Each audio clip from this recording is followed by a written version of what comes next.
გადის 150 კილომეტრს დატენვით 4.5 ლიტრა ბენზინს მოიხმარს და ჯამში ელექტრო და ბენზინის დახმარებით გადის 1000 კილომეტრს. ეს არის 238 ცხენის ძალა აქვს, 8.5 წამში ჩქარდება 100 კილომეტრამდე. მოკლედ ეს მანქანა არის full options რო ეძახიან და აი დღეს ელექტრო მანქანა თუ გინდა უნდა იყიდო ეს. არის ბევრი სხვადასხვანაირი ელექტრომობილი, მაგრამ აი ფასიდან გამომდინარე, ხარისხიდან გამომდინარე, მე არ ვიცი, ჯერ ვიზუალურად რა ნახე. ცოლს რომ მოიყვან, ცოლს როცა დააპირებ მოყვანას, ჯერ უნდა შეხედო როგორია, ხო? ვიზუალურად. ჯერ ვიზუალი ნახე.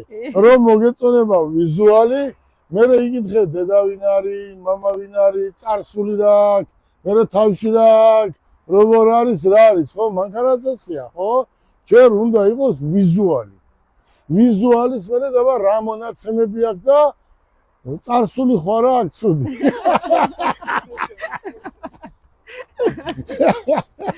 წარსული ხო რა აქვს ცუდი, წარსული. და იგივე, აი მართლა აი იმგენი ჯეტური მყავს რომ რა ვიცი. ახლა აქეთ ნახეთ, აქეთ ნახეთ. აქ იქიდან ნახეთ.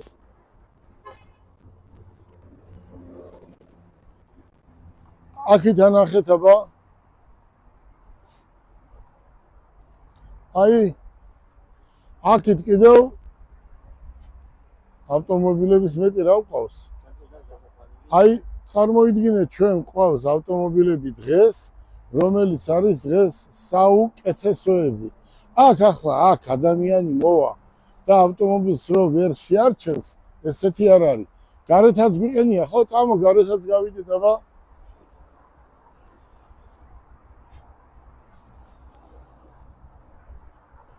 მარი, ბატონო, უცხოეთში ხო ცხოვრობ დივიზია. ასეთი ცენტრი, ესეთი მოწესრიგებული გინახია? მართლა არ მინახავს. თან ამდენი კარგი მანქანა ერთად, ერთ ცენტრში. აი უყურეთ. ზოგადად საქართველოში გემოვნება გვაქვს ბატონო. ამას გამოვარჩევდი და გამოვყავ. აი ახლა შეხედეთ. ახლა გავართ აი გარეთ, ხო? შეხედეთ, უბრალოდ აქაც რამდენი ავტომობილი დგას, ხო? ახლა იტყვიან, რომ საქართველოში ფული აქვს. ვისაც ფული აქვს, იმან უნდა იყიდოს და ახლა თუ ფული არ აქვს, ჩემი ბრალი ხო არ არის? თუ ფული არ აქვს, მოდი ვიზია. მოიწიე ისა.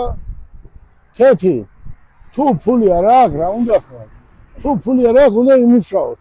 ვიღაცამ დაწერა მე რომ შრომობ ის არისო, შრომა